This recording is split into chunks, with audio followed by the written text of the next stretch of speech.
día a tothom. Buenos días a todos. Gracias por venir. Mi nombre es Daniel Beunza. Junto con Pedro soy el coorganizador de este evento, pero no es un evento que haya organizado yo solo. Tengo que empezar por agradecer a los comités locales, a Florida Universitaria y a todas las personas que han trabajado con nosotros, especialmente a la persona que mágicamente ha estado haciendo que esto sea posible, que es Paloma Llamas. ¿Dónde está Paloma? Paloma, mil gracias. Estamos aquí por ti. Y voy a empezar con la primera de las presentaciones de hoy. Les he insistido mucho a todos que la presentación, que las ponencias tienen que durar 10 minutos lo máximo.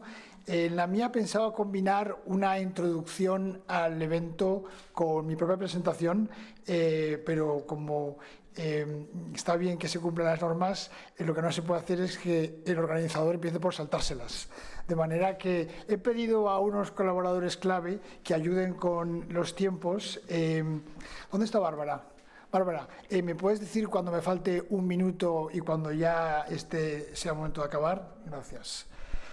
Bueno, pues yo creo que la pregunta con la que quisiera arrancar es la pregunta que me hizo Julio Huerta cuando le propuse hacer el evento por primera vez. Julio Huerta es, como sabréis, el presidente, el director de la Fundación Hortasud. Me dice, un evento sobre la Dana en octubre. Habrá muchos eventos sobre la Dana en octubre, no sé yo si tiene sentido o no tiene sentido. De manera que realmente yo concluí esa conversación que solo tenía sentido hacer un evento si era un evento distinto, si aportaba algo y si decía algo distinto de lo que ya han dicho los demás. Y la idea de este evento es distinta de los demás porque es un evento enfocado hacia la investigación y enfocado hacia ayudar a los distintos equipos de investigación que hay en la Comunidad Valenciana y en el resto de España a avanzar en sus estudios sobre los desastres naturales para conseguir que cuando llegue el próximo desastre natural, que casi llegó el lunes y que llegará pronto sin duda, la respuesta y la reconstrucción sea mejor. Esa es la motivación corta.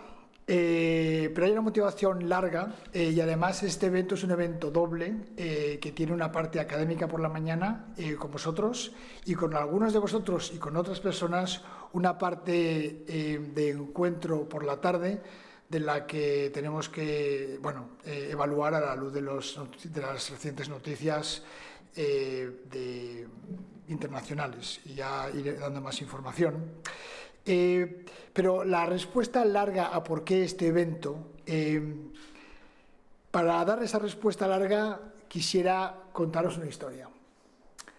Y la historia que os quiero contar es la historia mía, personal, de cómo he llegado yo hasta aquí y cómo he llegado yo a los desastres naturales y qué me ha traído a estudiar la Dana. Obviamente que yo soy valenciano, pero vivo fuera, vivo en Londres, tengo allí a mi familia, tengo allí a mis estudiantes y para mí esto ha sido un ejercicio de regreso a mi comunidad. ¿Cómo encontré yo, cómo me di con los desastres naturales, con los desastres en general como tema de investigación? Pues bien, a ver, creo que no funciona, pero Pedro, si le puedes dar, gracias. Lo que os estoy enseñando, no sé si lo podréis ver, esto es una imagen de mí mismo hace 27 años, esto es el 98, cuando yo empecé a estudiar mis estudios doctorales en la Universidad de Nueva York. Ahí estoy al lado de la biblioteca, que es donde pasaba mucho tiempo, pero si os fijáis, a la derecha de mi cabeza veréis que hay como la sombra de un edificio alto. Esa era una de las Torres Gemelas. Y todos los días, cuando yo iba a la universidad, pasaba por la biblioteca y a mi derecha quedaban las Torres Gemelas. Y eventualmente me di cuenta que, aunque yo estaba haciendo un doctorado en administración de empresa, que realmente vivía en la capital financiera del mundo y que mi tesis, si me iba a pasar 5 años estudiando una sola cosa, tenía que de alguna manera lidiar con ese hecho, con mi entorno social. Y decidí estudiar la organización interna de un banco de inversión en Wall Street. Si podía ser, pues uno dentro de esas Torres Gemelas. Eventualmente, después de dar muchas patadas, conseguí acceso a uno de esos bancos. Pedro, si quieres. Y acabé pasando 1 año y medio estudiando el parqué de derivados de un banco cuyo nombre seudónimo es, bueno, en inglés lo digo, International Securities, como un nombre, digamos, de seudónimo. Pero al mes y medio de estar haciendo trabajo de campo, ir todas las semanas, conocer a las personas, de repente llegaron los atentados trágicos del 11 de septiembre.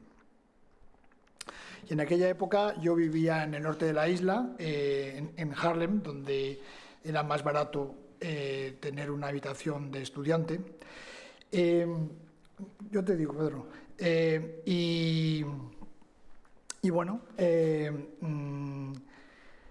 cuando sucedió, adelante por favor, me quedé muy preocupado porque el banco que yo estaba estudiando estaba pegado a las Torres Gemelas y de hecho es el edificio que veis al fondo de estos restos del edificio original, ¿no? En la prensa hablaba de información para viudas y víctimas. Yo decidí no contactarles por respeto y ya al 6.º día les puse un correo y me contestó al momento el director de la parte que yo investigaba y me dijo que habían sobrevivido todos, que estaban, que cruzaban el río, estaban en el sótano de un almacén que tenía el banco, pero que estaban bien y que fuera a verlos si quería. Total.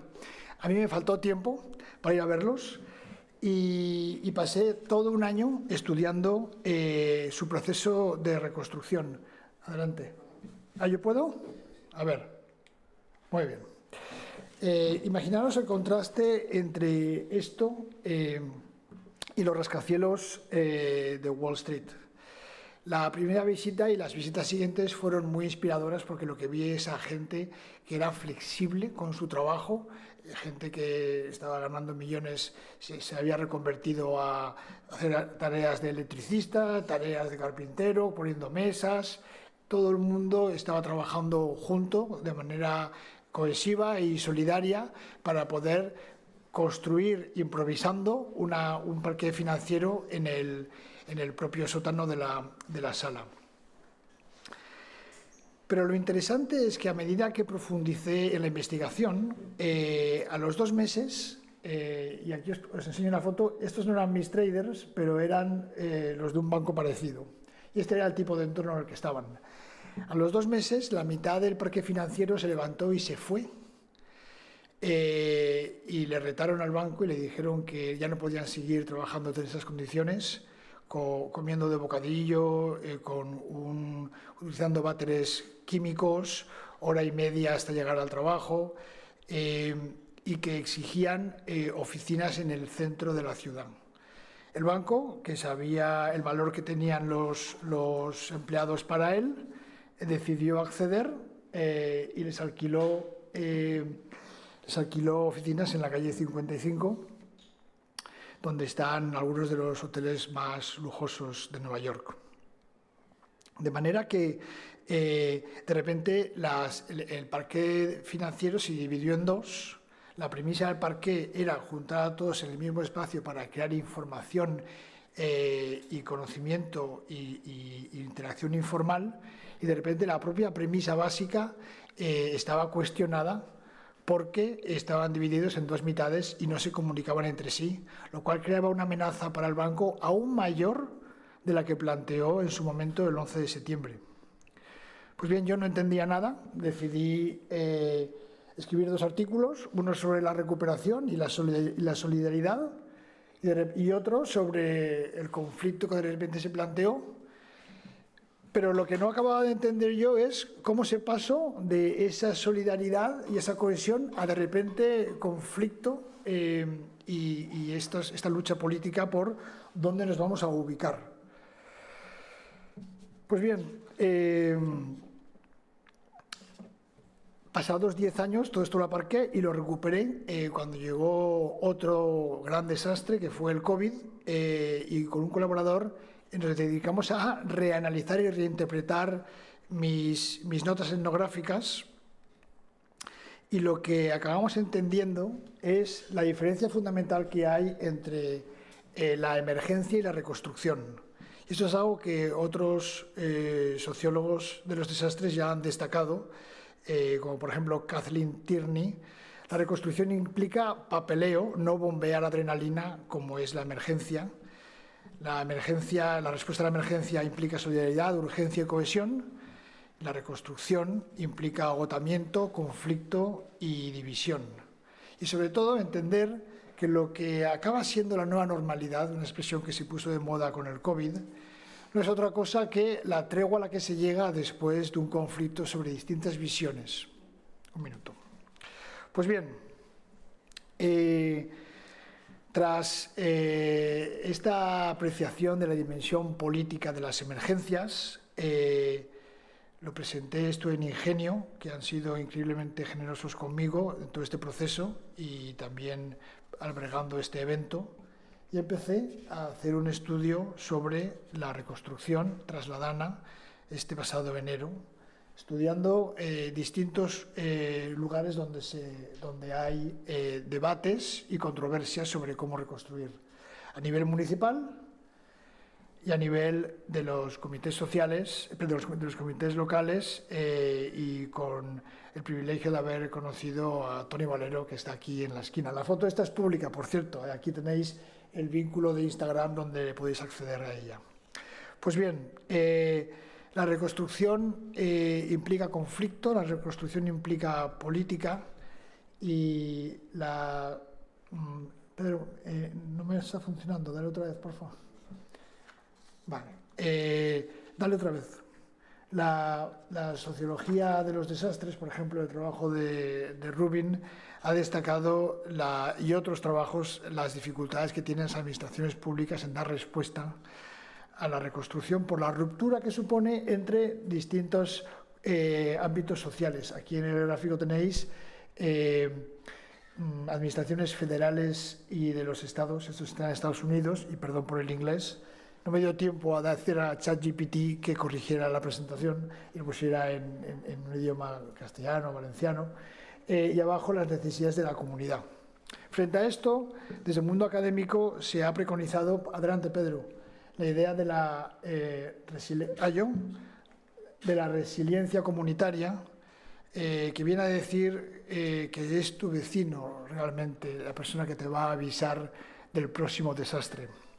Y que lo importante son los vínculos sociales que se forman en la sociedad civil, como es el caso, por ejemplo, de la Fundación Hortasud, como es el caso de los comités locales.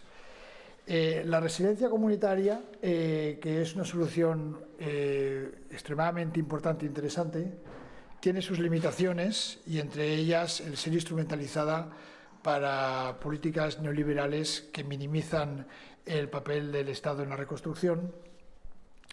Y el planteamiento que hay que hacer ahora es cómo unificamos esta sensibilidad de la importancia de la sociedad civil con la necesidad de que las administraciones sigan dando respuesta. Pues bien, y ya para concluir, el seminario de hoy y el posterior encuentro, si al final, bueno, cuando se produzca, lo que viene a plantear es, por un lado, la dimensión social de los desastres naturales, con varias ponencias que van a hablar del efecto sobre la juventud, los inmigrantes, la ordenación del territorio, la atribución, etcétera. Y después, estructuras de resiliencia y cambio social, como pueden ser la logística popular, el capital social, la gobernanza metropolitana, el papel de las fundaciones, el papel de los comités locales, o de fórmulas más ambiciosas de cambio social. Para cada uno de estos puntos tenemos un speaker, un ponente, perdón, que son todos investigadores o personas de grandísima influencia académica o social o política, y creo que va a ser un grandísimo seminario hoy. De nuevo, gracias a los ponentes, gracias a vosotros, y quedo en disposición para vuestras preguntas. Gracias.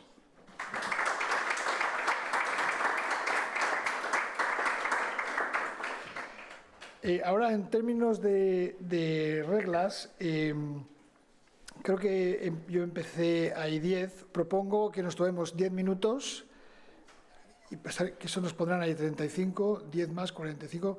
Vamos a tomarnos 5 minutos para mis preguntas y luego a las 9:30 empezará la ponencia de Ernest y haremos turno de preguntas hasta las 9:55. Yo es que he observado por otros seminarios y eventos en los que he estado, que si uno no es muy escrupuloso con los tiempos, lo que acaba desapareciendo es el debate. Y justamente el debate es lo que creo que es interesante tener, de manera que yo voy a ser un poco talibán con los tiempos para asegurarnos de que hay tiempo para el debate.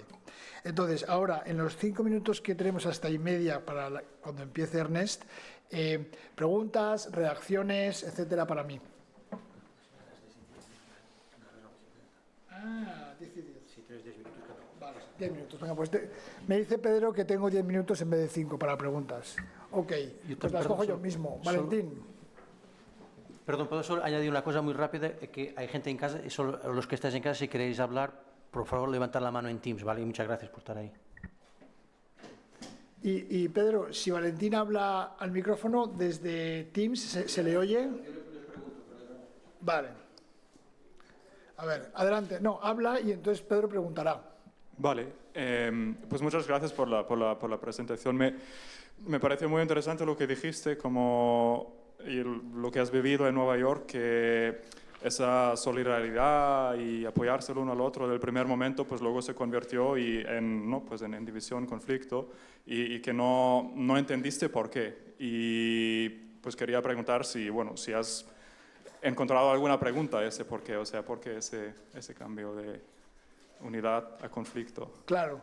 Sí, yo pienso que el porqué es la clave de toda esta historia, ¿no? Me costó muchísimo. Al principio yo lo atribuía al individualismo de los profesionales que trabajaban en el sector financiero. Pero eventualmente me di cuenta de que lo que sucede cuando hay destrucción es que la reconstrucción jamás es reponer lo que había, nunca se llega a lo mismo, o bien porque había infraestructuras que no se pueden reponer, o bien, como es en el caso del COVID, porque la tecnología ha avanzado y hay más opciones en el menú. De manera que lo que acaba sucediendo es que se vuelve a los debates originales que generaron una situación que se ha destruido. En el caso del banco, yo eventualmente me di cuenta de que el banco había acabado ubicándose donde estaba, al lado de las Torres Gemelas, porque era la tregua entre dos facciones que unas lo querían más arriba en la isla de Manhattan y otros lo querían fuera de la isla, cerca de sus familias. Eso desde el principio. Al destruirse el edificio, se vuelve a ese debate original. De manera que yo realmente, la conclusión más importante de mi estudio es entender que la reconstrucción implica conflicto, implica distintos intereses y visiones legítimo. Implica un conflicto legítimo. Y algo parecido se ve ahora con el COVID. El mayor experto en el trabajo desde casa, que es Bloom, un economista de Stanford, llama la situación post-COVID a la guerra del trabajo en casa, porque se ha librado una guerra entre los directivos y los empleados de las empresas en las ciudades como Londres o Nueva York, en las que los directivos quieren eliminar el trabajo desde casa y los empleados, sobre todo los que quieren conciliar, quieren mantener un elemento de eso. Y entonces Si aceptamos que la nueva normalidad es el resultado de esa tregua entre las distintas partes, la primera precondición para llegar a una tregua satisfactoria es entender que es legítimo la disparidad de intereses entre las distintas partes después de la destrucción.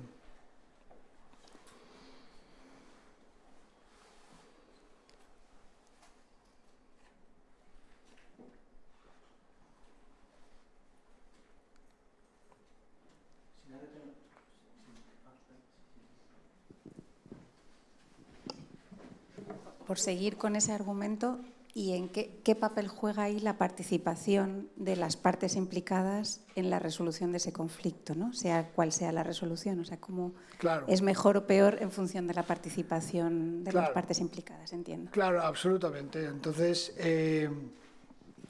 lo que está pasando en las empresas es que cuando los directivos toman decisiones unilaterales, que si no se trata de empresas pues como la que yo seguía, en la que tus empleados estaban generando 1 millón de caja al año, si no se trata de esas empresas, lo que muchas veces sucede es que los directivos tienen la tentación de imponer su visión, y lo que eso acaba haciendo es llevar a un replegamiento y un desenganche por parte de los empleados.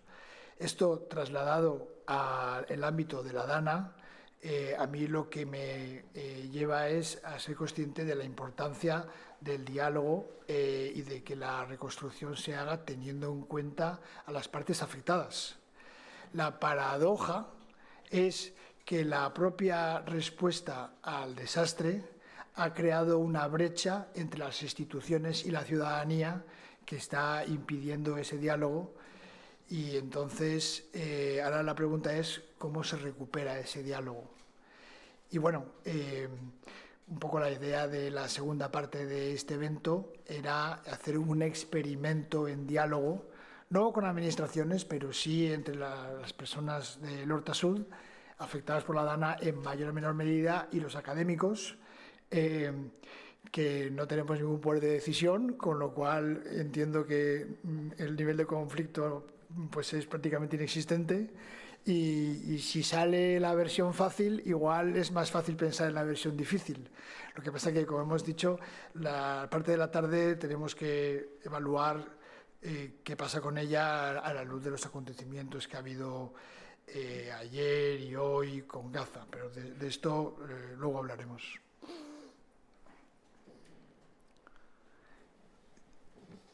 ¿Puede Salvador preguntar? Pedro, si hay preguntas por Zoom, tú dales paso. Vale, vale. Por tu experiencia de análisis, ¿cuál sería el consejo a esos directivos? ¿Cómo plantearían esa reconciliación? ¿O para tomar una buena decisión? ¿Cómo escucharían más bien? ¿Y cuánto tiempo? ¿Cómo? Algo así. Pues es una pregunta clave. Y lo que yo vi en mi investigación es que la reconstrucción es un laboratorio. Es un laboratorio porque lo que hace es que genera las condiciones que pueden ser a las que se ajusta después la nueva normalidad. Ninguno de los traders, de los banqueros que yo seguía, habían conocido la experiencia de cómo sería ser banquero en una zona suburbana. Es casi como lo contrario de ser banquero.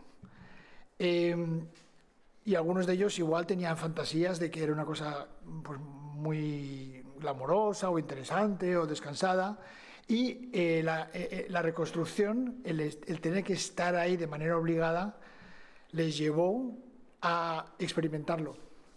Entonces, lo que es muy importante es entender que en la reconstrucción se genera una especie de test de laboratorio en el cual las personas afectadas empiezan a poder verdaderamente encontrarse con la realidad que va a ser después la que posiblemente se vayan a encontrar, su nueva normalidad. Y entonces hay que tratar a la reconstrucción, a las medidas, típicamente las iniciales que se toman en la respuesta, como algo que está generando un test, y escuchar mucho cuál está siendo la reacción de los afectados. No sé si tenemos tiempo para mucho más, Pedro. Sí, creo que una pregunta más. Venga. Si nadie tiene una pregunta, a mí me gustaría hacer una pregunta. Adelante. Ya que estoy aquí de moderador. A mí me pregunta, o sea, esta parte que has hablado de que la reconstrucción implica conflicto y división. Esto es un tema muy importante en los estudios de implementación de políticas públicas, ¿no? Que muchas veces la gente se enfoca en el diseño, pero lo que importa es la implementación. Y ahí es burocracia. Entonces, o sea, pero intentar ser un poco más optimista. ¿Cómo se gestiona esa división, ese conflicto para llegar a algo mejora, ¿no? Y hablando no solo de lo que has vivido, pero también lo que estamos viviendo ahora en Valencia, que mucha gente local se queja de que no nos están escuchando, ¿no? O sea, que el proceso está yendo muy rápido, pero sin consulta a la población. ¿Cómo hay algunos mecanismos, hay algunas formas de intentar mejorar o sea, intentar evitar esa división? Claro, esa falta de escucha es uno de los resultados más claros que se extrae de mis 9 meses de trabajo de campo en norte a sur. Y a su vez es muy importante poner esa falta de escucha en el centro del foco, porque se da la paradoja de que cuando hablas con las partes afectadas, ya sean comités locales o sean otros colectivos, o sea gente que no está afiliada a ningún tipo de organización, lo que ves es mucha frustración y mucho disgusto. Cuando después, y esta es, digamos, el pequeño privilegio que tenemos como académicos, vas y hablas con los alcaldes, con los concejales, con las personas que están haciendo estas cosas que resultan insatisfactorias, lo que te cuentan es: me estoy acostando a las 3 de la noche cada día, estoy trabajando tanto que estoy hasta teniendo problemas de pareja, estoy agotado, no puedo más. ¿Cómo puede ser que una gente que se lo está tomando tan en serio y que está trabajando tanto esté teniendo resultados que estén teniendo a los afectados tan poco contentos?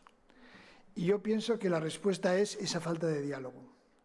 Y creo que desgraciadamente la falta de diálogo ha sido por la respuesta a la emergencia. Pero esa respuesta a la emergencia ha sido la que ha sido. Yo supongo que lo que tiene que haber son justicia reparativa, que haya consecuencias y que las personas vean que hay consecuencias y se restablezca una sensación de justicia. Y también la necesidad de buscar nuevas fórmulas para todos vivir en sociedad, y nuevas fórmulas especialmente de participación ciudadana. Y bueno, eso es un poco también de lo que va el resto de los ponentes y de lo que va esta sesión, de manera que yo no tengo las respuestas, pero tengo la esperanza de que después del día de hoy tengamos más respuestas.